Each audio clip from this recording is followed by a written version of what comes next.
Hey guys, welcome back to my channel. My name is Jaden. Today we are going to be addressing mental health within the Black community.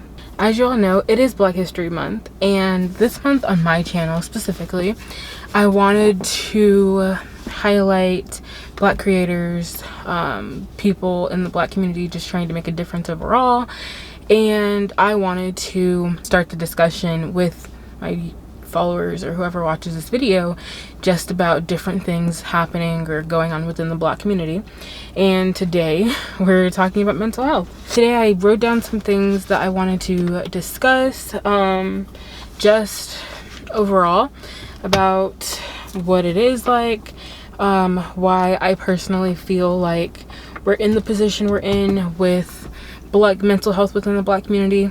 The first thing I wanted to address was the recent suicides within the Black community. The two main recent suicides, I guess, that really made me think about this, made me want to just discuss this topic, were the death of Miss USA or the suicide of Miss USA and the suicide of Ian Alexander Jr., right? Ian Alexander Jr.? Yes. Who is also Regina King's son, who is a very well-known actress.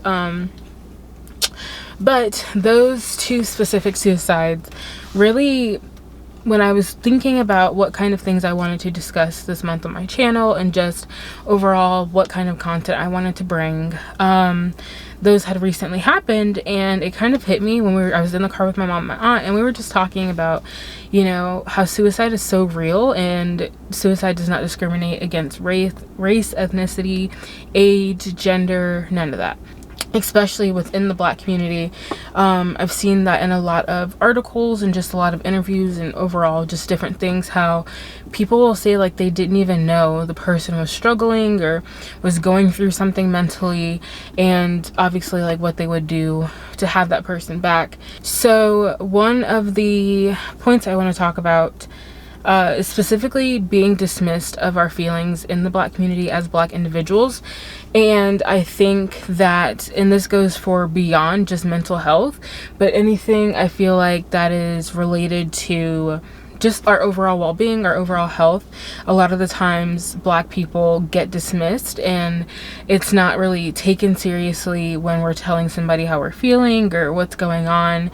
And this is also seen very commonly within Black women with giving birth to, going through birthing, you know, all that kind of stuff. And I think that a big part of that is, you know, we're gonna get, you know, that person. But when you really look back at history and you look back at a lot of things, like literally there are so many systems designed against Black people, and it's just carrying obviously into our justice system, but it also carries into our healthcare systems. And it is really sad that Black people and just overall people of color but don't feel like they can speak up about how they're feeling because of the fear and thought that nobody's going to take them seriously. And I feel like that's the case for a lot of people in a lot of situations, and it's like when it's too late, it's like everybody wants to try to do something. How I feel like overall society and just the system needs to do better about listening to people when they're saying that something's going on, you know, learning the signs about with mental health and depression and anxiety and suicide and things like that. And that leads me to my next point, which is the lack of education within the Black community. And I feel like a lot of people are not properly taught how to cope. They're not aware of the resources that may be available to them. So I think one of the biggest things too is knowing the signs in your loved ones or in yourself or overall, you know, whenever, with someone who is maybe suffering mentally, who isn't okay. And sometimes people are really good at hiding it, but sometimes there are things that you can catch that if you're paying just enough attention, like you will know, you know, you will kind of see it. You shouldn't dismiss someone just because of how they look or how happy and positive they are able to be or they are, because that doesn't that doesn't stop that person from struggling when they go home at the end of the night. But learning these signs and learning what kind of things to look out for in people, in your loved ones, in yourself is super important. And I think the other big thing is resources. Therapy is freaking expensive. Therapy is not cheap, and the access to therapy is not as easy as people think it is. And sometimes it, like with any therapist, and I think I've talked about this in another video on my channel, but it isn't always easy to find that therapist, the therapist that you connect with. That I think, like with anything, you just have to find that person that you understands you, that makes you feel like it's a safe space to talk to them regardless of what it is you're feeling or going through. And like I said, it's not always easy. Sometimes it takes you a lot of time, and sometimes that process in itself is just really hard. It's worth it if you know, like, at the end of the day, you're going to be better. And I think, like, even in my own journey, I'm, you know, trying to reevaluate, you know, my therapy situation into finding someone I'm more, you know, I'm able to relate to a little bit more and things like that. I think that, you know, these kind of things, when it comes to mental health, we need to normalize talking about our mental health, especially within men. Men are always, you know, you need to be the man. Men don't cry. Men don't this, but like real men cry.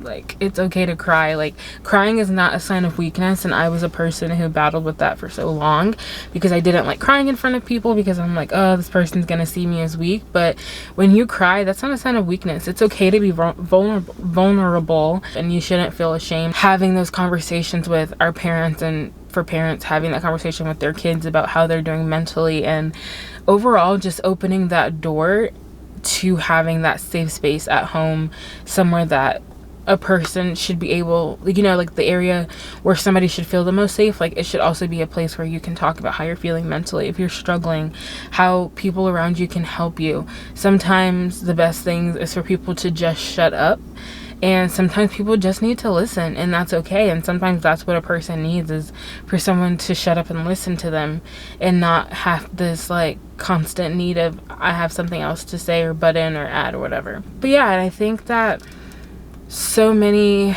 lives could have been saved had people been more open and willing to talk about how they were feeling mentally, especially within our community, especially within the Black community. I think it's time that we break this stigma around mental health and it not being real and it not being like a serious thing. But mental health is serious, and sometimes it's hard, and sometimes, you know, we don't know how to verbalize what we're feeling, but we have these feelings and we have these things we're going through, and it's not always as easy as, oh, this is what I'm feeling today. Like, overall, I just really want to see more change being made with mental health, you know, more resources being opened.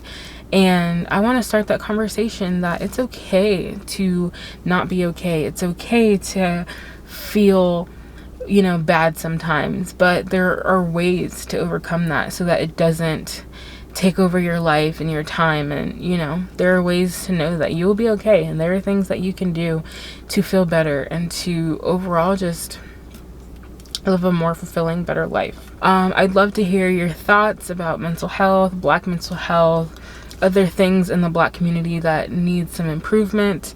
Don't forget to subscribe, and don't forget to share this video with someone who may need to hear it, or just share it with someone. Let's start the conversation. And I'll see you guys in my next one. Bye.